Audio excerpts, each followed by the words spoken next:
Bom dia, gente. Vamos para a nossa última aula antes das provas, né? Hoje a gente vai ver uma revisão sobre todos os assuntos que a gente já viu até agora.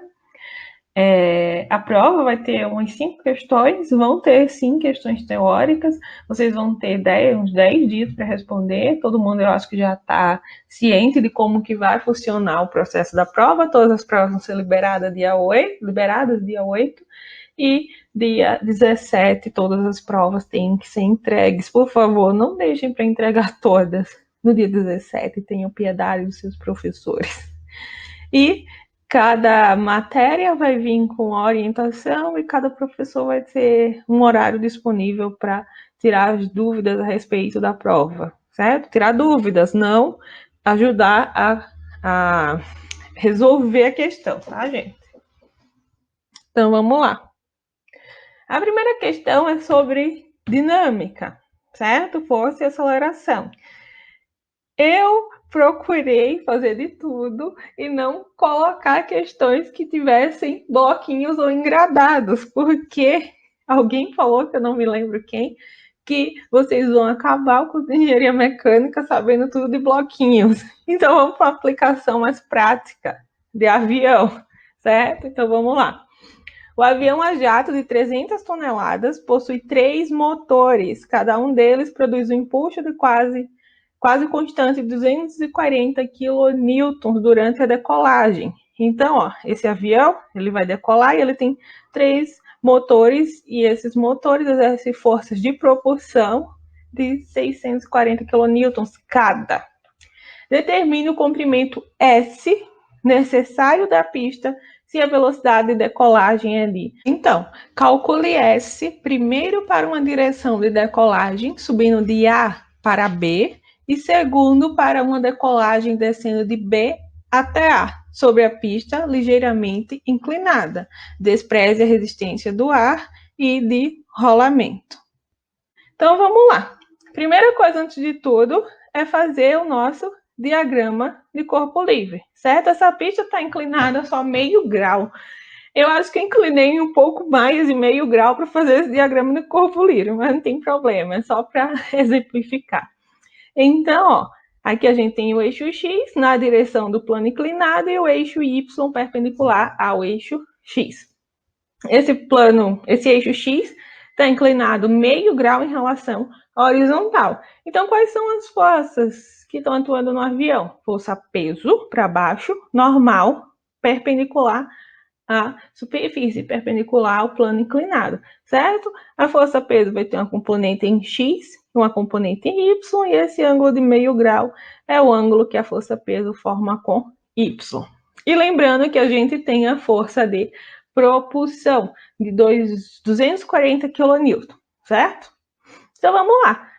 A gente quer saber o S, quer saber o deslocamento desse avião partindo do repouso até ele chegar a 220 km por hora. Mas para a gente saber esse deslocamento, a primeira coisa que tem que fazer é calcular a aceleração.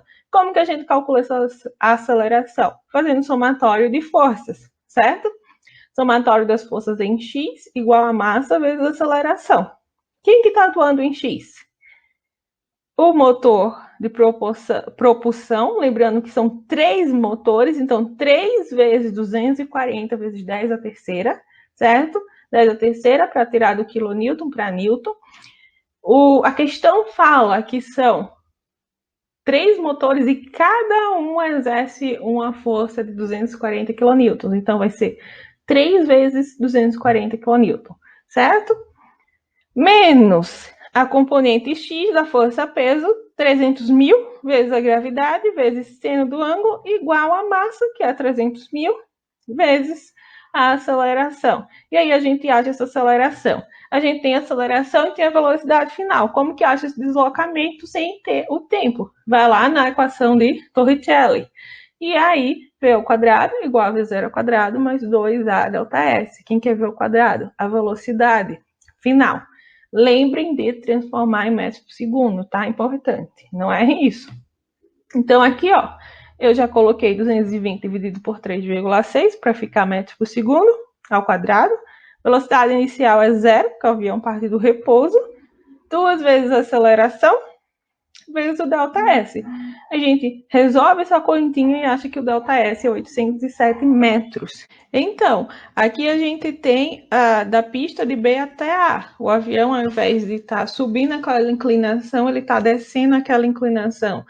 Ele tem a tendência de pegar uma maior velocidade, pegar a velocidade mais rápido, certo? Então, vamos lá. O que é que vai mudar? O que vai mudar agora é que o sentido da componente X do peso está no mesmo sentido da força de propulsão do motor, certo? Então, o que muda em relação à questão anterior é só que aqui vai ser um sinal de mais, certo? As duas vão se somar.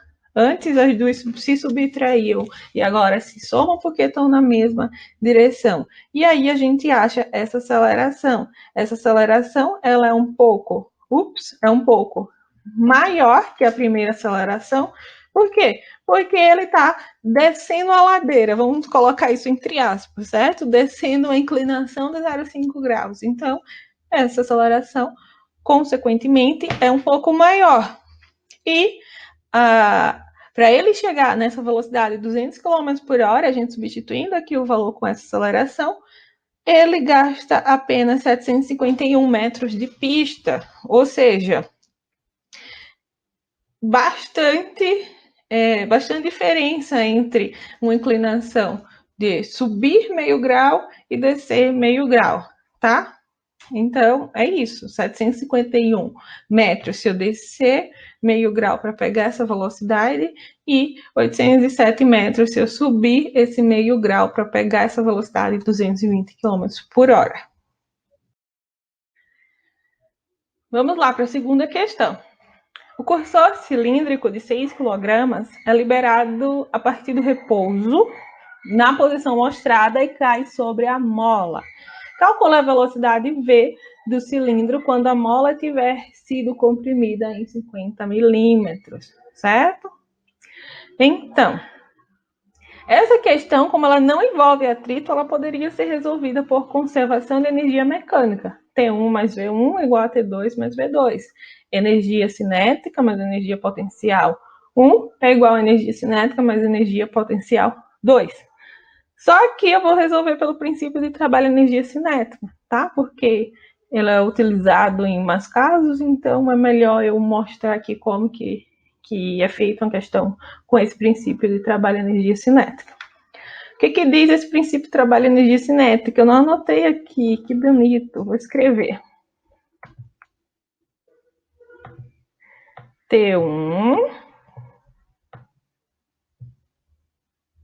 mais somatório dos trabalhos da posição 1 até a posição 2 igual a T2. Como a gente sabe que esse corpo partiu do repouso, cadê? Ele partiu de repouso. Se ele partiu do repouso, a velocidade inicial dele é 0. Se ele não tem velocidade inicial, ele não tem energia cinética inicial. Então, esse termo é 0, certo? Agora a gente tem o somatório de todos os trabalhos, do ponto 1 até o ponto 2. No ponto 1, quando o sistema está exatamente como no desenho, ninguém está realizando trabalho, que ninguém está se deslocando. Já no ponto 2, quando alguém solta esse cilindro, existe o trabalho de quem? O trabalho da força-peso do cilindro, certo? Porque ele vai se deslocar, ele sai dessa posição e se desloca 500 milímetros, mais a compressão da mola, e também teremos o trabalho da mola, certo? Então, vamos lá. A gente sabe que a energia cinética inicial é 0, certo? Por quê? Porque ele parte do repouso. E aqui a gente vai ter o somatório de todos os trabalhos realizados. O primeiro trabalho é o trabalho da força-peso, porque o peso se desloca, e o peso se desloca, o deslocamento é no sentido da força. Deixa eu voltar aqui e dar um escrevidinho. Ó, o peso ele tá para cá, certo? E o deslocamento também é para cá. Se ambos estão no mesmo sentido, a gente tem um trabalho positivo, certo? E aqui a fórmula do trabalho da mola, 1/2 de kx1 ao quadrado menos 1/2 de kx2 ao quadrado. Isso daqui é zero. Por quê? Porque no instante inicial, quando o sistema se encontra exatamente nessa posição, a mola não está deformada, certo? E a deformação final é 50 vezes 10 a menos 3, é de 50 milímetros, certo? 50 milímetros, isso, 50 milímetros. E aí a gente resolve essa continha e chega neste valor, ok? Ah, gente, aqui tem um erro, aqui é 55 e não 505, consertem, por favor. Que é 500 milímetros mais 50 milímetros. Daí dá 550 milímetros, 0,55 e não 0,505. Consertem. Então, partindo agora para mecanismos. Em mecanismos, a gente viu o quê? Viu todos os conceitos e viu também como calcular o número de graus de liberdade de um corpo. A gente viu que o número de graus de liberdade de um corpo é dado por essa fórmula, que é o critério de Grubler, M de mobilidade ou de grau de liberdade igual a 3L menos 1 menos 2J1 menos J2. L, número de barras, J1, quantidade de juntas completas e J2, quantidade de meia junta. Lembrando que meia junta é quando a gente só tem o contato entre a superfície e o mecanismo, certo? Algo desse tipo. Então, vamos lá. Esse primeiro caso, a gente tem quantas barras, gente? 1 barra, 2 barras, 3 barras, 4 barras, 5 barras, 6 barras, 7 barras, 8 barras e a barra que une todos os elementos, a barra fixa, certo? Então, a gente tem 9 barras. 9 menos 1, 3 vezes 9 menos 1, certo? Agora, vamos ver quantas juntas a gente tem. 1 junta, 2 juntas, 3 juntas, 4 juntas, 6, 7, 8, 9. Guardaram o 9? Certo. Aqui tem quantas barras chegando? 1 barra, 2 barras, 3 barras e a fixa. Então, aqui tem 4 barras chegando. Se tem 4 barras chegando, a gente tem 3 juntas. Então, 9 juntas, que a gente já tinha contado, mas essas 3 juntas, temos 11 juntas, certo? E me dá um grau de mobilidade de 2 graus de liberdade. Quando a gente tem um número maior que 0 de graus de liberdade, a gente tem um mecanismo. Quando o grau de liberdade é igual a 0, a gente tem uma estrutura, certo? Então, vamos lá. Próxima questão. Aqui a gente tem 1, 2, 3, 4, 5 barras. E quantas juntas? 1, 2, 3, 4, 5. Por que esses dois têm 2 juntas? Porque, ó, tem essa barra chegando, tem essa barra prismática, quadradinha, e tem a barra fixa também. Então, a gente tem 5 juntas e nenhuma meia junta. Temos, então, 2 graus de liberdade e temos também um mecanismo, certo? Nesse caso aqui, a gente tem quantas barras? 1 barra, essa grandona, certo? 1 barra. 2, 3, 4. As quadradinhas, as prismáticas, então, já temos 4 barras. E 5. Mais a barra fixa. 6 barras, certo? Quantas juntas? 1 junta, 2 juntas. Por que 2 juntas aqui? Tem quantas barras chegando? A prismática, essa grandona, e a fixa. Então, aqui a gente tem 2 juntas. Também temos mais 2 juntas, então 4, 5, certo? E aqui tem a grandona, a quadradinha e essa menorzinha. Então, temos 3 barras chegando aqui. Se temos 3 barras chegando aqui, temos 2 juntas. Então, 5 mais 2, 7 juntas. E temos também um grau de liberdade e um mecanismo, certo? E o último mecanismo, a gente tem a barra fixa, 2, 3, 4, 5, 6. 6 barras, quantas juntas? 1, 2, 3, 4, 5, 6. 6 juntas temos, então, o mecanismo de 3 graus de liberdade. Para quem falava que todo mecanismo dava 1 grau de liberdade, está aí a prova. Só um dos 4 deu 1 grau de liberdade. Então, não chute 1 grau de liberdade na prova. Essa última questão, que é da parte de vibrações, associação de mola, ela já estava na lista, então eu estou só fazendo para quem não fez a lista ou para quem ainda ficou com dúvida, certo? Então, aqui a gente tem o enunciado e com números, e aqui a gente tem a resposta com as letras, para relacionar os números com as letras, tá? Vamos fazer a primeira. A primeira diz que K1, K2, K3 e K4 estão em paralelo.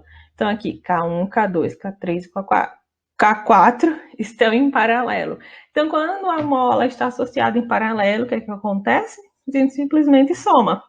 Então, soma K1 com K2, com K3, com K4, e aí obtém este valor. Este valor é representado na letra B, certo? Então, deixa eu fazer, vamos ligar. Então, esse vai para a letra B.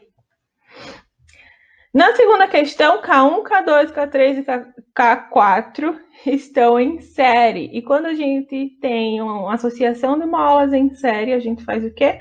A soma dos inversos vai ser igual ao inverso do equivalente. Então, a gente tem essa formulinha aqui. Substituindo, a gente chega aqui, o K equivalente é 11,76 libras por polegada. Então, é a letra C. Então, segundo, a letra C. Terceiro, K1 e K2 em paralelo. Então, a gente só vai somar K1 mais K2, que dá 70 libras por polegada, que é a letra E. Então, vamos lá. Terceiro, letra E. O 4, K3 e K4 em paralelo. Então, é só somar K3 e K4, que dá 300 libras, que é a letra D, certo? Então, o quarto é letra D. E o 5? O 5, K1, K2 e K3 estão em paralelos, então é só fazer a soma, que dá 170, que é a letra F. Então, 5 é a letra F. E o 6, ele pede que o equivalente entre a 1, 2 e a 3, que a gente obteve aqui, certo? Cadê a setinha? A gente obteve aqui, esteja em série com a K4. Então, o que a gente faz? Vai usar a formulinha da associação de molas em série, certo? Então, 1 sobre K equivalente é igual a 1 sobre o equivalente de 1, 2, 3, que a gente achou na questão anterior, que foi 170, mais 1 sobre K4. E aí a gente acha o equivalente, 91,89, que é a letra H. Então, vamos lá. Letra H. Então, vamos para a próxima, é o 7. O 7 fala que o K2, K3 e o K4 estão em paralelo, então a gente soma e chega em 350 libras por polegada, que é a letra G. Então, o sétimo é a letra G. E o oitavo, ele fala que esse 350 que a gente achou, que é o equivalente de 2, 3 e 4, ele quer essa associação em série com a K1. Então, a gente usa lá a fórmula para associação em série, substitui o K1 e substitui o K equivalente que a gente achou na questão 7, e aí acha o K equivalente deste sistema, que é a letra A. Subir demais, mas tudo bem. Então, gente, é isso. A prova vai estar bem simples. Vai ter questão teórica, obviamente, que a gente viu muita teoria da parte de mecanismos e vibrações, e da parte de dinâmica é cálculo, certo? Então, provavelmente vão ter 2 questões de dinâmica com cálculo Com certeza uma questão de graus de liberdade, talvez uma questão de associação de molas ou de modelagem, certo? E a questão teórica, tá bom? Então é isso, gente. Qualquer dúvida, WhatsApp. Eu coloquei um horário lá, só o horário da aula, para vocês tirarem dúvida quando eu liberar a prova, mas podem mandar mensagem fora do horário, certo? Só não garanto responder na hora, mas podem mandar. Então, bom dia para vocês e bons estudos. Tchau, gente.